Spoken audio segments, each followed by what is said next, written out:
Good morning students, आप सभी का वेलकम है संस्कार एजुकेशन हब के यूट्यूब चैनल पर। पिछले लेक्चर में हम लोग कंटिन्यू कर रहे थे properties of D block elements की, ट्रांजिशन एलिमेंट्स की, जिसमें हमने टोटल 7 प्रॉपर्टीज को डिस्कस कर लिया था। सो आज के लेक्चर में हम लोग कंटिन्यू करेंगे हमारी प्रॉपर्टीज ऑफ डी ब्लॉक या ट्रांजिशन एलिमेंट्स को, that is property number 8, magnetic properties. Magnetic properties. If we talk about the magnetic property of transition elements, तो हमें पता होना चाहिए कि मैग्नेटिक प्रॉपर्टी जो होती है वो आपकी बेसिकली होती है किसी भी एटम में न्यूक्लियस के अराउंड जो इलेक्ट्रॉन आपका रिवॉल्व करता है, वो इलेक्ट्रॉन रिवॉल्व करता है 2 टाइप से, एक अराउंड न्यूक्लियस और एक रिवॉल्व करता है आपका on its own axis. on its own axis। Electron जो है वो आपका रिवॉल्व करता है तो अराउंड न्यूक्लियस, और एक करता है अपनी खुद की एक्सिस पे मूव करता है, जिससे यहाँ पे आपका एक मैग्नेटिक फील्ड जनरेट होता है। ठीक है, किसी भी सब्सटेंस की अगर हम बात करते हैं तो वो सब्सटेंस जो है वो आपके 3 टाइप्स के मैग्नेटिक प्रॉपर्टी शो करता है, that is paramagnetic, diamagnetic and ferromagnetic। If we talk about the magnetic property of any substance, element और transition elements, तो हम कह सकते हैं ये 3 टाइप्स की मैग्नेटिक प्रॉपर्टी शो करते हैं, that is paramagnetic, diamagnetic and ferromagnetic. जब बात करेंगे पैरामैग्नेटिक की, what is paramagnetic nature of transition elements, तो कहेंगे सच एलिमेंट्स और substance which are weakly attract towards external magnetic field। मतलब ये हुआ कि अगर हम किसी भी सब्सटेंस को एक्सटर्नल मैग्नेटिक फील्ड में रखते हैं, north pole and south pole, तो ये मैग्नेट फील्ड की ओर क्या होते हैं, अट्रैक्ट होते हैं वीकली। तो ऐसे सब्सटेंस जो आपके एक्सटर्नल मैग्नेटिक फील्ड की ओर अट्रैक्ट होते हैं, उन सब्सटेंस को हम कहते हैं पैरामैग्नेटिक सब्सटेंस। और सबसे इंपॉर्टेंट बात यह है कि पैरामैग्नेटिक सब्सटेंस कौन से होंगे, which contain number of unpaired electrons. जैसे कि हम बात करें किसकी, मैग्नीज की, मैग्नीज के पास 5 अनपेयर्ड इलेक्ट्रॉन्स होते हैं, मैं आपको ऑलरेडी डिस्कस कर चुका हूं हमारी वेरिएबल ऑक्सीडेशन स्टेट के अंदर। ठीक है, क्रोमियम के पास 5 अनपेयर्ड इलेक्ट्रॉन्स होते हैं, वेनेडियम के पास में 3 होते हैं, ठीक है, आयरन के पास में 4 होते हैं। तो जिसके पास जितने ज्यादा अनपेयर्ड इलेक्ट्रॉन्स होंगे, हालांकि इनके पास बहुत ज्यादा अनपेयर्ड इलेक्ट्रॉन्स हैं, तो ये फेरोमैग्नेटिक कैटेगरी में आपके जाते हैं। ठीक है, जिनके पास अनपेयर्ड इलेक्ट्रॉन्स होते हैं वो ऑलवेज आपके मैग्नेटिक फील्ड की ओर क्या होते हैं, वीकली अट्रैक्ट होते हैं, उन्हें हम कहते हैं पैरामैग्नेटिक। अब बात आती है डायामैग्नेटिक सब्सटेंस कौन से होते हैं, those substances which are weakly repel from external magnetic field। ऐसे सभी सब्सटेंस जो एक्सटर्नल मैग्नेटिक फील्ड की ओर क्या होते हैं, वीकली रिपेल होते हैं, लाइक दैट। जैसे ये नॉर्थ पोल और साउथ पोल हमारे पास हुआ, ठीक है, ये सब्सटेंस है तो ये इससे वीकली क्या होते हैं, रिपेल होते हैं इस तरह से। ठीक है ना, तो जो सब्सटेंस आपके एक्सटर्नल मैग्नेटिक फील्ड में रिपेल होते हैं उन सब्सटेंस को हम क्या कहेंगे, डायामैग्नेटिक सब्सटेंस कहेंगे। ठीक है, कौन से सब्सटेंस जो होते हैं वो डायामैग्नेटिक हो सकते हैं, विच contain paired electron in their orbital। जिनके ऑर्बिटल में सारे इलेक्ट्रॉन पेयर्ड फॉर्म में हो, लाइक दैट। जैसे मैं बात करूं जिंक की, 1 2 3 4 5, 1 2 इलेक्ट्रॉन, 3 4 5 6 7 8 9 10, इसके पास में पूरे पेयर्ड है। जब इसके स्पिन की बात करते हैं तो +½ होगी, सेकंड वाले की बात करते हैं -½ टोटल स्पिन कितनी होगी 0, इसकी स्पिन कितनी होगी 0 0 0 एंड 0। तो जिन भी सब्सटेंस के पास में नंबर ऑफ अनपेड इलेक्ट्रॉन बिल्कुल नहीं हो, सारे इलेक्ट्रॉन किस फॉर्म में हो, पेयर्ड फॉर्म में हो। समझ रहे हो? ये आपको विजिबल नहीं होगा, यहां से देख लीजिएगा। इस तरह की हम बात यहां पे कर रहे हैं। जब हमारे पास में ऑर्बिटल जो है वो कंप्लीटली फुलफिल हो इस तरह से, ठीक है, तो इस इलेक्ट्रॉन की स्पिन कितनी होगी आपके पास, प्लस हाफ, तो ये कितनी होगी, minus half. Orientation clockwise anti clockwise, तो कितना हो गया, 0, plus half minus half becomes 0, 0 0 and 0। इस तरह से सारे जो इलेक्ट्रॉन्स हैं वो जो आपके ऑर्बिटल में कंप्लीटली फुलफिल हैं, इनकी स्पिन कितनी आ रही, 0। दैट्स वाई ये एक्सटर्नल मैग्नेटिक फील्ड में प्लेस करने पर आपके मैग्नेटिक फील्ड से क्या होते हैं बच्चों, रिपेल होते हैं। तो वो सब्सटेंस जो एक्सटर्नल मैग्नेटिक फील्ड से रिपेल होते हैं उन सबको हम क्या कहेंगे, डायमैग्नेटिक सब्सटेंस। सिंपल है। आइडेंटिफाई कैसे किया जाए, जिन जिन एलिमेंट्स के पास में अनपेड इलेक्ट्रॉन होते हैं वो होते हैं पैरामैग्नेटिक, और जो फुलफिल्ड होते हैं, जो सारे इलेक्ट्रॉन पेयरिंग फॉर्म में होते हैं, तो वो आपके होते हैं डायमैग्नेटिक, वहां पे स्पिन 0 होती है आपकी, ठीक है। फेरो की बात अगर मैं करूं तो एग्जांपल मैं आपको ऑलरेडी बता चुका हूं, जिनके पास में high number of unpaired electrons होते हैं, ठीक है। बहुत अच्छा एग्जांपल आपको ध्यान नहीं होगा, जनरली हम डेली लाइफ में देखते हैं, दैट इज आयरन। आयरन वो सब्सटेंस है, वो एलिमेंट है जो आपका एक्सटर्नल मैग्नेटिक फील्ड की ओर स्ट्रांगली अट्रैक्ट होता है, ठीक है ना। क्यों? बिकॉज इसमें प्रेजेंट सारे जो पार्टिकल्स हैं वो आपके aligned with the external magnetic field होते हैं, जिसे हम डोमेन कहते हैं, ठीक है। क्या कहेंगे, those substances which are strongly attract towards external magnetic field, वो सारे सब्सटेंस जो आपके एक्सटर्नल मैग्नेटिक फील्ड की ओर स्ट्रांगली क्या होते हैं, अट्रैक्ट होते हैं, उन सब्सटेंस को हम कहते हैं फेरोमैग्नेटिक्स। क्या बोलते हैं, फेरोमैग्नेटिक। तो वो सारे सब्सटेंस जो आपके एक्सटर्नल मैग्नेटिक फील्ड की ओर क्या स्ट्रांगली अट्रैक्ट, इसका मतलब ये हुआ कि जिनके अंदर खुद में मैग्नेटिक प्रॉपर्टी रिटेन रहे। कहा यह जाएगा कि अगर हम इन सब्सटेंस को काफी लॉन्ग टाइम के लिए मैग्नेट के पास रखते हैं, मैग्नेटिक फील्ड में रखते हैं, तो इनमें भी मैग्नेटिक प्रॉपर्टी जनरेट हो जाती है, या इनमें मैग्नेटिक प्रॉपर्टी रह जाती है। ऐसे सब्सटेंस कहलाएंगे आपके फेरोमैग्नेटिक। आयरन मैंने आपको एग्जांपल दिया है, जिनमें आपके नंबर ऑफ अनपेयर इलेक्ट्रॉन जो होते हैं वो हाई होते हैं, ठीक है। तो ये कुछ ट्रांजिशन एलिमेंट्स जो होते हैं वो इस तरह की प्रॉपर्टी, मैग्नेटिक प्रॉपर्टी शो करते हैं, जिनमें से कुछ एलिमेंट्स आपके फेरो होंगे, कुछ आपके डाया होंगे, कुछ आपके पैरामैग्नेटिक होंगे, ठीक है। पैरा मतलब जो आपके वीकली रिपेल होते हैं, वीकली अट्रैक्ट होते हैं एक्सटर्नल मैग्नेट की ओर, जिनमें अनपेड इलेक्ट्रॉन्स होते हैं। डाया मतलब वो एलिमेंट सब्सटेंस जो आपके वीकली रिपेल होते हैं एक्सटर्नल मैग्नेटिक फील्ड से, और उनके पास में आपके पास में पेड इलेक्ट्रॉन्स ज्यादा होते हैं। Ferromagnetic number of unpaired electron मोर होते हैं, और ये आपके स्ट्रांगली अट्रैक्ट होते हैं मैग्नेट की ओर, और काफी लॉन्ग टाइम तक मैग्नेटिक फील्ड में रहने पे इनमें भी मैग्नेटिक प्रॉपर्टीज जनरेट हो जाती हैं, ठीक है। तो ये तो हो गया आपकी प्रॉपर्टीज।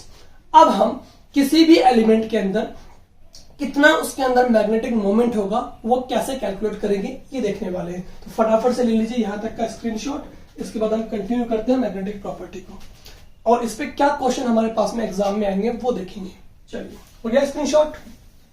नाउ हम करने जा रहे हैं मैग्नेटिक मोमेंट कैलकुलेट, कि किस एलिमेंट में कितना मैग्नेटिक मोमेंट प्रेजेंट रहेगा आपका, ठीक है, कौन कितना मैग्नेटिक प्रॉपर्टी शो करेगा, ठीक है। देखिएगा मैग्नेटिक मोमेंट कैलकुलेशन, अगर हम बात करते हैं किसी भी ट्रांजिशन एलिमेंट के मैग्नेटिक मोमेंट कैलकुलेशन की, तो वो हम कैलकुलेट करते हैं बाय यूजिंग फॉर्मूला,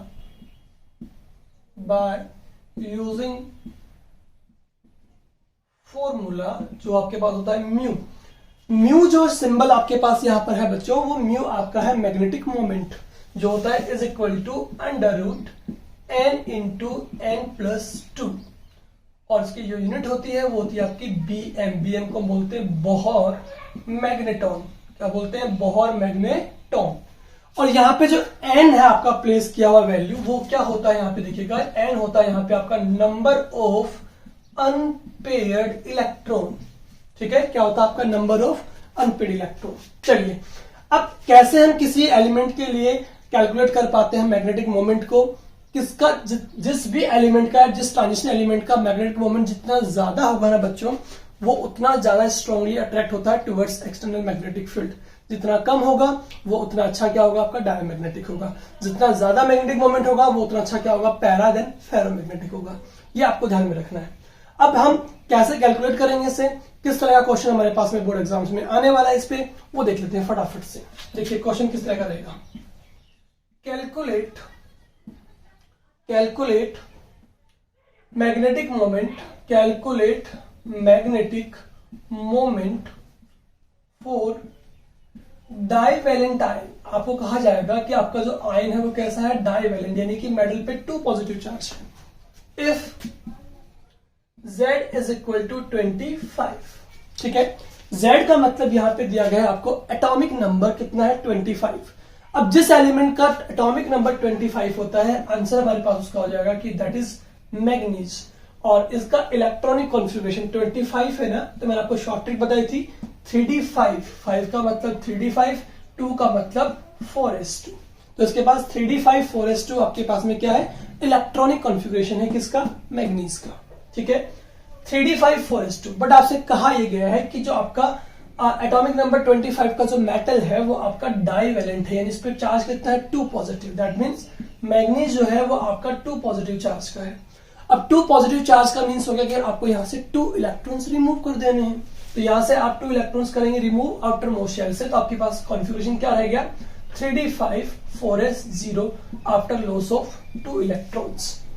अब 4s में आपके 0 इलेक्ट्रॉन्स हैं और d में आपके पास में 5 इलेक्ट्रॉन्स हैं। जब इनको हम ऑर्बिटल में रिप्रेजेंट करते हैं तो 1 2 3 4 5, 1 इलेक्ट्रॉन, 2 इलेक्ट्रॉन, 3 4 एंड 5। इसका मतलब ये हुआ कि यहाँ पे आपके पास टोटल 5 क्या है, अनपेड इलेक्ट्रॉन्स हैं। और जब अनपेड इलेक्ट्रॉन्स 5 है तो मैंने कहा था n क्या है, यहाँ पे n है आपका नंबर ऑफ अनपेड इलेक्ट्रॉन। चलिए पुट करते हैं फॉर्मूले में। हमारे पास फॉर्मूला क्या है, n into n plus 2। n की वैल्यू यहाँ पे कितनी होगी हमारे पास में, 5। दैट मीन्स 5 इंटू 5 प्लस 2, 5 2 कितना हो गया, 7 इंटू 5 35। तो हमारे पास आंसर आ गया रूट 35, जिसका वैल्यू आएगा लगभग 5.92 बोर मैग्नेटॉन के आसपास, क्योंकि 36 का रूट 6 होता है, 35 का हो गया 5.9 के आसपास। चलिए इस तरह से आपको ये सोल्व कर लेना है। एक और क्वेश्चन देख लेते हैं फटाफट से इस पे based. Calculate magnetic moment for trivalent ion. किसके लिए निकालना आपको, ट्राइवैलेंट आयन, जहां पे मेटल पे चार्ज 3 पॉजिटिव है। If Z is equal to 24। अब बताइए Z इज इक्वल टू 24 किसका होता है, कॉन्फ़िगरेशन क्रोमियम का 24। That means 3d5 4s1। Exceptional case था, मैंने आपको बताया था इलेक्ट्रॉनिक कॉन्फ़िगरेशन ऑफ क्रोमियम, ठीक है। अब इसमें मेटल पे चार्ज कितना है, 3 पॉजिटिव। दैट मीन्स क्रोमियम पे 3 पॉजिटिव होगा। 3 पॉजिटिव का मतलब आपको 3 इलेक्ट्रॉन्स रिमूव करने हैं। एक इलेक्ट्रॉन आपका आउटर मोस्ट शेल से निकलेगा और 2 इलेक्ट्रॉन आपके डी सबशेल यानी इनर सबशेल से निकलेगा।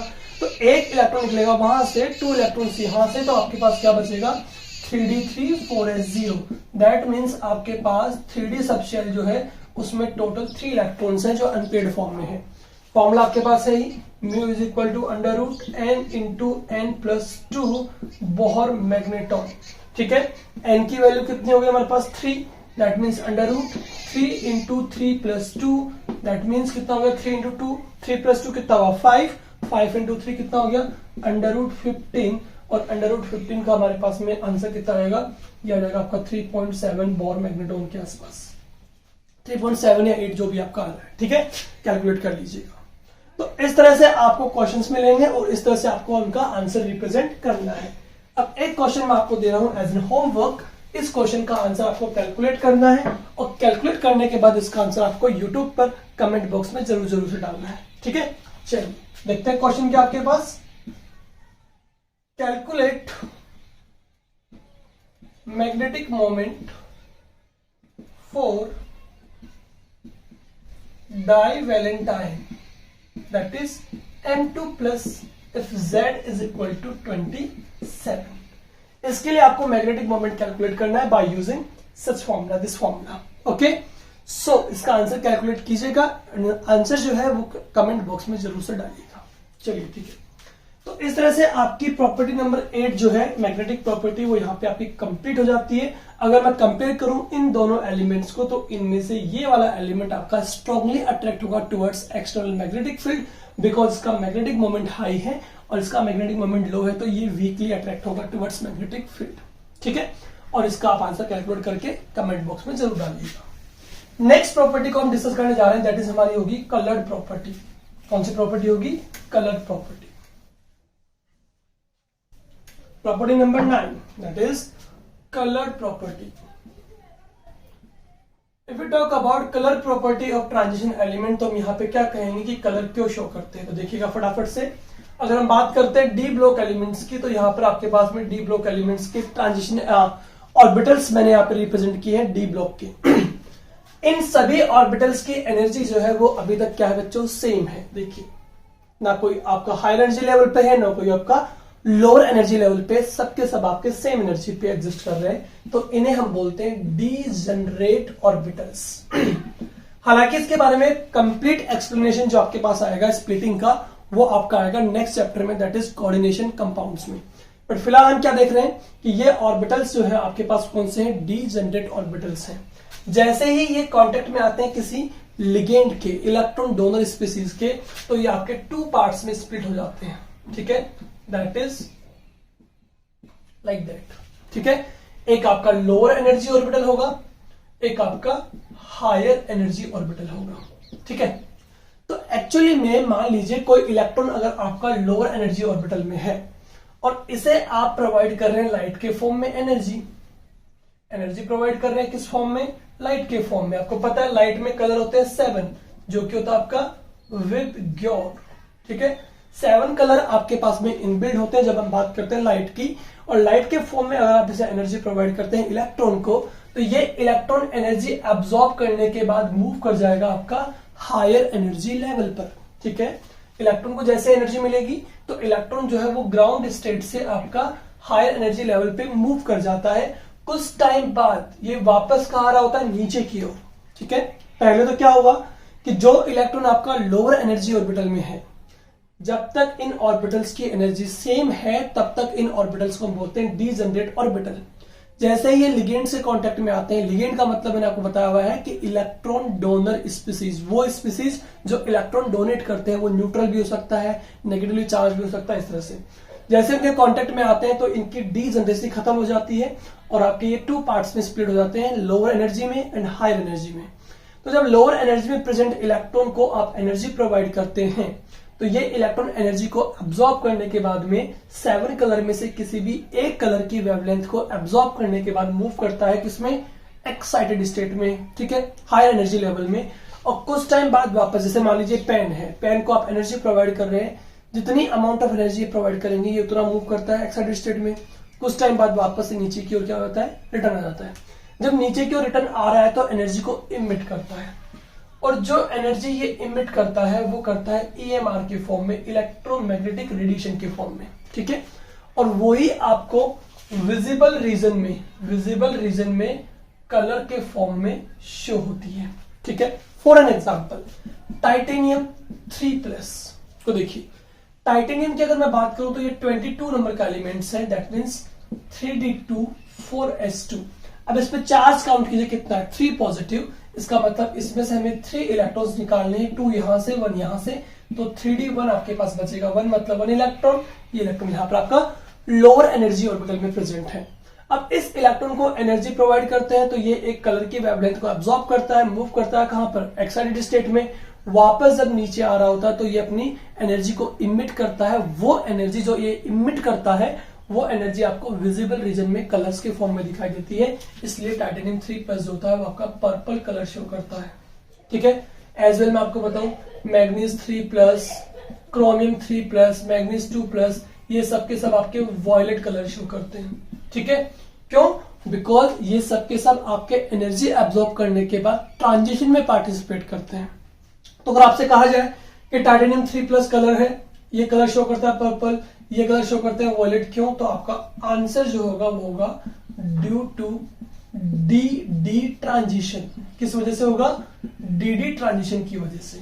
सिंपल आंसर है। अब बताइए डी डी ट्रांजिशन क्यों बोल रहे हैं, बिकॉज ये ऑर्बिटल भी डी के हैं और ये ऑर्बिटल भी डी के हैं। ये डी ऑर्बिटल आपके हायर एनर्जी लेवल पे हैं, ये डी ऑर्बिटल आपके लोअर एनर्जी लेवल पे हैं। तो लोअर एनर्जी ऑर्बिटल से जो कि डी के ही हैं, इलेक्ट्रॉन जो है वो ट्रांजिशन में पार्टिसिपेट कर रहा है और वो भी डी ऑर्बिटल ही है। तो कहेंगे due to d d transitions. तो डी डी ट्रांजिशंस होने की वजह से ये आयंस जो होते हैं मेटल के, ये कलर शो करते हैं। ठीक है, बट अगर मैं बात करूं क्वेश्चन जो बनते हैं इस पे क्या बनते हैं, वाई टाइटेनियम 4+ इज कलरलेस। ठीक है, टाइटेनियम 4+ जो होगा वो कलरलेस क्यों होता है। देखिए जबकि टाइटेनियम 3+ क्या शो कर रहा है, पर्पल कलर शो कर रहा है, बट टाइटेनियम 4+ जो है वो कलरलेस क्यों है। तो सिंपल आंसर होना चाहिए, टाइटेनियम का कॉन्फ़िगरेशन 3d2 4s2 होगा, 4+ आयन इसके ऊपर है, दैट मीन्स यहां से आपको 4 इलेक्ट्रॉन रिलीज करना है, तो आपके पास 3d0 4s0 बचेगा। अब जब डी में कोई इलेक्ट्रॉन है ही नहीं, समझिए क्या कह रहे हैं, डी में कितने इलेक्ट्रॉन्स हैं, 0। जब डी में कोई इलेक्ट्रॉन है ही नहीं तो फिर वहां पे ट्रांजिशन भी नहीं होगा, समझ रहे हैं। तो यहां पे लिख रहे हैं there is no transition, no d d transition due to no electron available in d orbital, कि आपके डी ऑर्बिटल के अंदर कोई इलेक्ट्रॉन अवेलेबल नहीं है, इसलिए यहां पे डीडी ट्रांजिशन में कोई भी पार्टिसिपेट नहीं करेगा। जब डीडी ट्रांजिशन में पार्टिसिपेशन नहीं हो रहा है, इट मींस यहां पे कोई भी कलर भी शो नहीं होगा। दैट्स व्हाई टाइटेनियम 4+ के आपका कलरलेस है।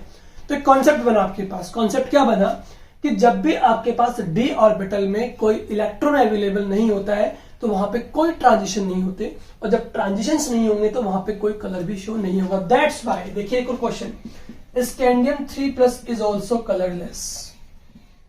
स्कैंडियम 3+ जो है वो भी कलरलेस है, क्यों है बताइए, क्योंकि स्कैंडियम है 21 का मतलब 3d14s2, तो 3d14s2 यहां पर ये अवेलेबल है, और यहाँ पे इस पे चार्ज कितना है, 3 पॉजिटिव, मतलब यहां से आपको 3 इलेक्ट्रॉन लॉस करना पड़ेगा। जब 3 इलेक्ट्रॉन लॉस करेंगे तो आपके पास में यहाँ पे चार्ज कितना, ऑर्बिटल में अगेन कितने हो गए, 0 इलेक्ट्रॉन्स हो गए। सेम आंसर हो गया आपके पास।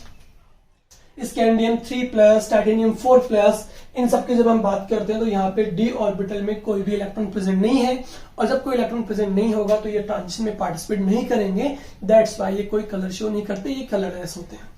एक और एग्जांपल यहाँ पे आपको देंगे, वो है आपका ये कि zinc 2+ is also colourless. Zinc 2+ colourless क्यों है, तो सिंपल सी बात है, जिंक आपका होता है 30 नंबर का element, that means 3d10 4s2, charge कितना है 2 पॉजिटिव, यानी यहां से 2 इलेक्ट्रॉन लॉस कर देंगे तो आपके पास क्या बचेगा 3d10, क्या बचेगा 3d10 4s0। अब जब डी में फुलफिल्ड इलेक्ट्रॉन्स हैं 10 है, 1 2 3 4 5 6 7 8 9 10, तो यहां पे भी 1 2 3 4 5 6 7 8 9 10। तो बताइए जब इलेक्ट्रॉन कॉन्फ़िगरेशन फुलफिल्ड हो जाएगा तो उस केस में भी कोई इलेक्ट्रॉन आपके ट्रांजिशन में पार्टिसिपेट नहीं कर सकता, क्योंकि पार्शियली फिल्ड भी हो।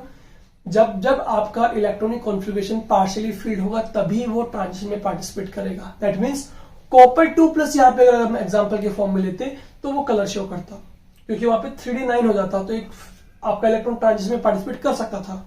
बट यहां तो lower energy and higher energy दोनों लेवल कैसे हैं, फुलफिल्ड है, सो यहां पे भी आपका ट्रांजिशन नहीं होगा।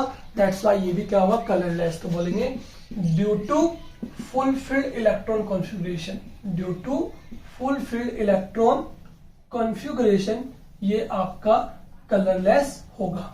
तो जिंक 2+, टाइटेनियम 4+ एंड स्कैंडियम 3+, ये सब के सब कलरलेस है, बिकॉज यहाँ पे ट्रांजिशन नहीं हो रहे हैं। इन दोनों में ट्रांजिशन नहीं हो रहे हैं due to no electron available in d orbital, जबकि इसमें हो रहा है due to fully filled electronic configuration of d orbitals. समझ में आ रहा है आपको। तो ये आपकी यहाँ पे कलर प्रॉपर्टी वाला जो टॉपिक है, प्रॉपर्टी है, वो यहाँ पे आपकी कंप्लीट हो जाती है।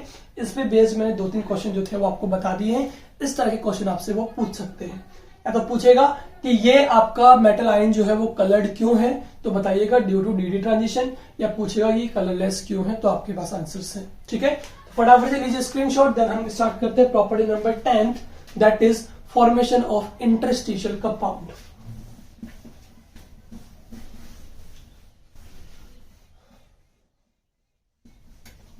देखते हैं फटाफट से प्रॉपर्टी नंबर 10 जो हमारे पास होगी, formation of interstitial compound. Formation of interstitial compound. देखिएगा, सबसे पहले हम बात करना चाहेंगे यहाँ पे कि जो आपके ट्रांजिशन एलिमेंट्स होते हैं, ठीक है, यानी कि डी ब्लॉक एलिमेंट्स जो हैं वो सब के सब क्या है, आपके मेटल्स हैं, वी नो दैट। और हमें पता है मेटल्स कैसी होती हैं, हार्ड होती हैं एंड सॉलिड होती हैं, ठीक है। जितने भी मेटल्स होती हैं लगभग, कुछ एक आधे एक्सेप्शन केसेस को छोड़ दो, बाकी सभी मेटल्स आपकी हार्ड एंड सॉलिड है। जब बात करें डी ब्लॉक एलिमेंट्स की तो सबके सब ऐसा है, सब में प्रॉपर्टी है हार्ड एंड सॉलिड्स होते हैं। और जो भी सॉलिड हार्ड होते हैं उनकी स्ट्रक्चर तो आपको पता ही होगा, 9th क्लास से पढ़ते आ रहे हैं कि इनमें प्रेजेंट कॉन्स्टिट्यूएंट पार्टिकल्स जो होते हैं वो आपके क्लोजली पैक्ड होते हैं कि नहीं होते।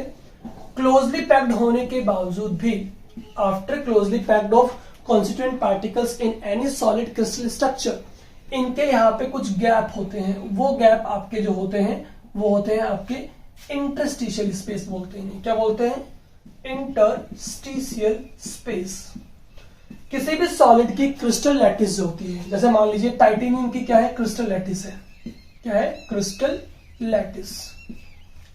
टाइटेनियम एलिमेंट है, उसकी क्रिस्टल लैटिस है। इसके अंदर आपके क्लोजली पैक्ड पार्टिकल्स के बीच में जो स्पेस यहां प्रेजेंट है, वो स्पेस जो है वो आपका इंटरस्टिशियल स्पेस है। क्या है?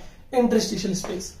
इस स्पेस में अगर आपके small size particle, small size elements, मान लीजिए स्मॉल साइज एलिमेंट्स, ठीक है, लाइक कार्बन, हाइड्रोजन, नाइट्रोजन, ये सब, ठीक है, अगर इस स्पेस में आपके इंटरेक्ट कर जाते हैं, लाइक टाइटेनियम के पास में कार्बन का एलिमेंट जाकर के इसकी इंटरस्टिशियल साइट को ऑक्यूपाई कर ले, तो जो कंपाउंड हमारे पास बनेगा ना बच्चों, उस कंपाउंड को हम कहेंगे interstitial compound, because that compound is formed by occupying space or interact at interstitial site of crystal lattice of metal। समझ में आ रहा है? क्या लिख रहे हैं? When some small size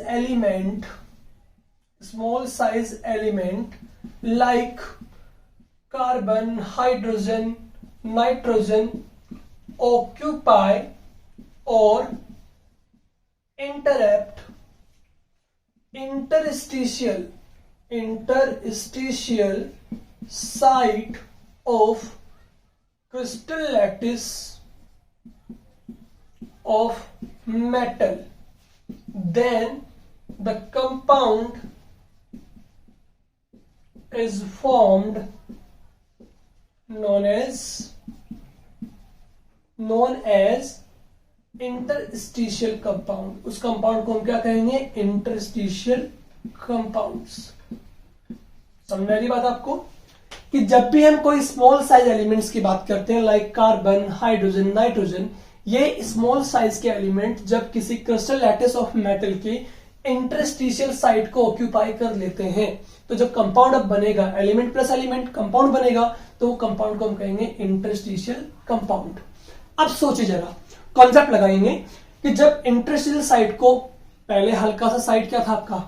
खाली था। जब आपके पास में इंटरस्टिशियल स्पेस था तो ये एलिमेंट्स आपके वाइब्रेट कर सकते थे, थोड़ा बहुत स्पेस था इनके पास। बट जब इस साइट को, इस इंटरस्टिशियल स्पेस को जब अदर एलिमेंट्स आकर के ऑक्यूपाई कर लेते, तो ये तो पूरा क्लोजली पैक्ड हो गया अब आपका। दैट मीन्स यहाँ पे melting boiling points in compounds का, इनकी हार्डनेस, इनकी इनर्टनेस सब बढ़ जाती है आपकी, ठीक है। तो हम क्या कहेंगे? इनकी प्रॉपर्टी की बात करते हैं तो क्या कहेंगे? These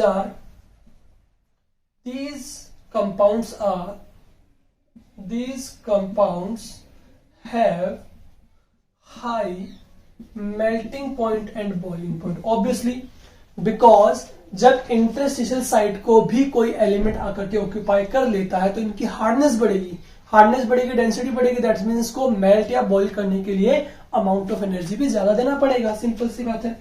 they have high hardness, ठीक है। इन कंपाउंड्स की हार्डनेस काफी ज्यादा होती है।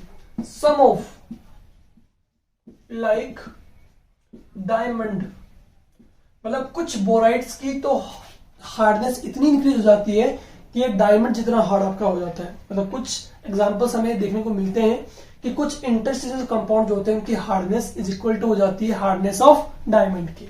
ठीक है, तो इंटरस्टिशियल कंपाउंड्स के मेल्टिंग बॉइलिंग पॉइंट इंक्रीज होंगे, इनकी हार्डनेस इंक्रीज होगी, as well they are chemically inert, और अब ये आपके केमिकली इनर्ट भी हो जाएंगे, यानी केमिकल रिएक्शन में पार्टिसिपेट करने की जो प्रॉपर्टी इनकी थी वो धीरे धीरे डिक्रीज हो जाएगी। But they maintain conductivity, but अभी भी मैं अगर बात करूं तो ये बताइए स्टाइकियोमेट्री हुआ है नॉन स्टाइकियो? नॉन स्टाइकियो, मतलब यहाँ पे मेटल और ये स्मॉल साइज एलिमेंट्स दोनों का जो रेशियो है इस पूरे क्रिस्टल लैटिस के अंदर वो सेम नहीं है। मेटल्स का रेशियो बहुत ज्यादा है as compare to the small size elements के। तो हम कहेंगे कि जो इंटरस्टिशियल कंपाउंड बने हैं ये आपके नॉन स्टाइकियोमेट्रिक है। कैसे हैं? नॉन स्टाइकियोमेट्रिक है। यहाँ पे ratio of metal and small size element जो है कार्बन नाइट्रोजन हाइड्रोजन ये सेम नहीं है, दैट्स वाई नॉन स्टाइकियोमेट्रिक है। इसका मतलब ये हुआ कि मेटल का रेशियो बहुत हाई होने की वजह से मेटालिक प्रॉपर्टी शो करेंगे ही, और मेटल्स क्या होते हैं? ऑलवेज कंडक्टर होते हैं हीट एंड इलेक्ट्रिसिटी की। तो कहेंगे कि मेंटेन करते हैं अपनी कंडक्टिविटी को बट केमिकली इनर्ट हो जाते हैं, हार्डनेस बढ़ेगी और इनके मेल्टिंग बॉइलिंग पॉइंट भी क्या होंगे? हाई होंगे। ठीक है, एग्जाम्पल की मैं बात करूं, टाइटेनियम का हमने क्रिस्टल लैटिस लिया, अगर इसमें हमने कार्बन को इंटरेक्ट करवा दिया है तो आपके पास जो कंपाउंड बनेगा, एग्जाम्पल यहां डाल रहा हूं मैं, वो बनेगा टाइटेनियम सी। वेनेडियम लेते हैं, हाइड्रोजन डालेंगे, VH बन जाएगा। मैग्नीज के साथ में नाइट्रोजन डाल लेते हैं। इस तरह से आपके पास ये जो कंपाउंड बन रहे हैं वो बनेंगे इंटरस्टिशियल कंपाउंड, जहां पे मेटल, वेनेडियम, टाइटेनियम और मैग्नीज है और इसके साथ में स्मॉल साइज के element carbon, hydrogen, nitrogen interact हो रहे हैं। ठीक है, this is all about the formation of interstitial compound bye D block elements और ट्रांजिशन एलिमेंट्स। फटाफट से लीजिए स्क्रीनशॉट, देन कंटिन्यू करते हैं नेक्स्ट प्रॉपर्टी को, that is alloy formation. Okay, चलिए नाउ नेक्स्ट प्रॉपर्टी हमारे पास रहेगी property number 11, that is alloy formation.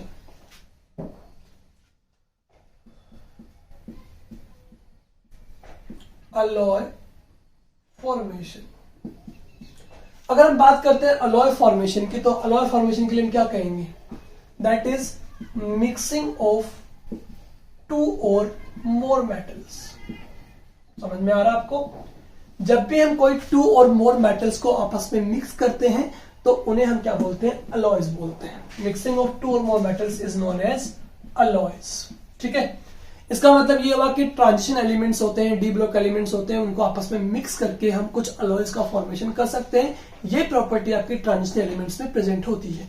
ठीक है, अब जहां से क्वेश्चन भी बन जाएगा why transition elements can form alloys. कैसे बना सकते हैं ये अलॉयज का फॉर्मेशन? तो सिंपल आंसर आपके पास रहेगा। अब देखिए, अलॉयज का मतलब यहां पे मैंने आपको बताया कि आपको मेटल्स को आपस में मिक्स करना है। अब आप उन्हीं मेटल्स को आपस में इजीली मिक्स कर सकते हैं जिन मेटल्स की साइज जो है वो आपस में सिमिलर होती है। ठीक है, जिनके साइज बहुत बड़ी, बहुत छोटी हो तो उनको आपस में मिक्स करना इतना इजी नहीं है। तो उन एलिमेंट्स या मेटल्स को आप इजीली मिक्स कर सकते हैं जिनकी साइज आपस में सिमिलर होती है, like overlapping of orbitals. 1p orbital को 1p ऑर्बिटल से इजीली मिक्स कर सकते हैं, सॉरी 1s को 1s से इजीली मिक्स कर सकते हैं, 2s को 2s से मिक्स कर सकते हैं, बट 1s को 2x से मिक्स करना इजी नहीं है क्योंकि वहां पे एनर्जी लेवल्स होते हैं दोनों के डिफरेंट होते हैं। सेम एज जब हम कोई दो मेटल्स को मिक्स करते हैं तो उनका साइज सेम होना चाहिए, एंड वी नो दैट, क्या बोल रहे हैं, due to almost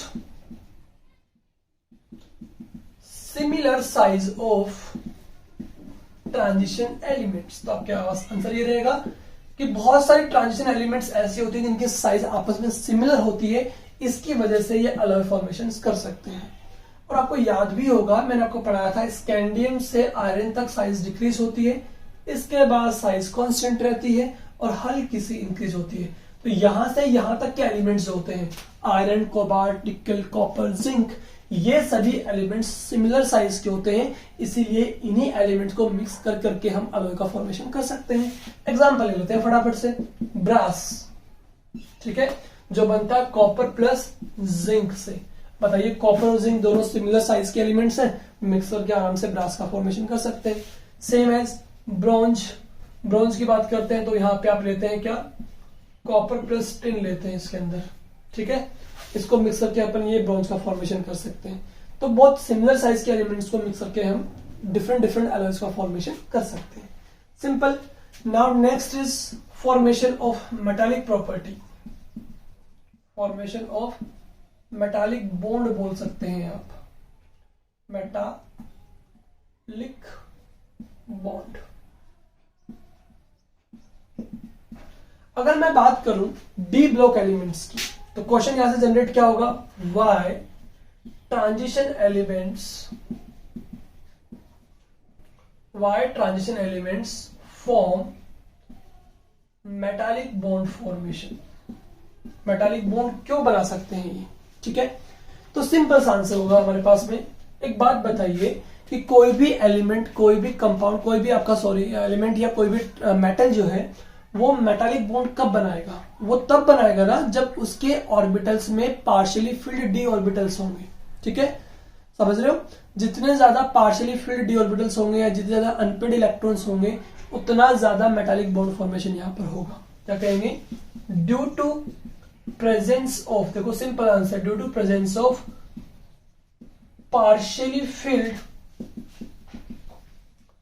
D orbitals, इनके पास पार्शियली फिल्ड डी ऑर्बिटल्स होते हैं, या यू कैन से कि नंबर ऑफ अनपेड इलेक्ट्रॉन्स होते हैं, ठीक है, अनपेड इलेक्ट्रॉन्स होते हैं, इसलिए ये ज्यादा मेटालिक बॉन्ड फॉर्मेशन कर सकते हैं। अब एक चीज सोचिए, अगर किसी ऑर्बिटल में इलेक्ट्रॉन हो ही नहीं तो वो क्या मेटालिक बॉन्ड बनाएगा, नहीं बनाएगा। और किसी एलिमेंट के पास में फुलफिल्ड इलेक्ट्रॉन कॉन्फिगरेशन है, ऑलरेडी सारे इलेक्ट्रॉन पेड फॉर्म में है, तो वो भी आपका मेटालिक बॉन्ड फॉर्मेशन में पार्टिसिपेट बहुत कम करेगा, नहीं के बराबर करेगा। तो जिनके पास जितने ज्यादा अनपेड इलेक्ट्रॉन्स होंगे वो उतने ज्यादा मेटालिक बॉन्ड फॉर्मेशन करते हैं। ओके, तो सिंपल सा कॉन्सेप्ट यहां बना सकते हैं आप कि नंबर ऑफ अनपेड इलेक्ट्रॉन जो होगा वो डायरेक्टली प्रोपोर्शनल होगा आपके मेटालिक बॉन्ड फॉर्मेशन की, मेटालिक बॉन्ड फॉर्मेशन की। समझ में आ रहा है?